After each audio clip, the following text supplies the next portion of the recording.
तो सांग मैंने एटा कौन आपण मैंने देखि परछंती एटा आपणक अंचल रे कौन कहंती बा आपण मैंने याकू कौन कहंती मते कहिबे। तो आम आड़े तो याकू पानी फल बोली कहा जाए।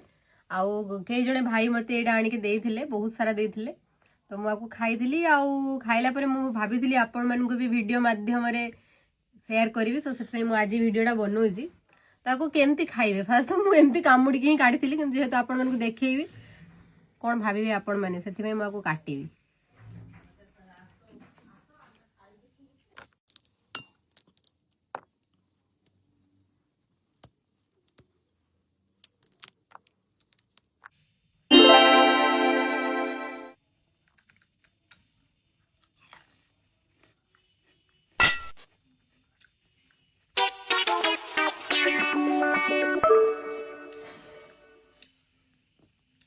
मीठा नुहे पिता भी नुहे कषा भी लगुनि माने टेस्ट किसी ना सेमती जना पड़ूनी फसका भी लगुनि जो फ्लेवर आसছে हल्का फुल्का बहुत ही बढ़िया आसଛି।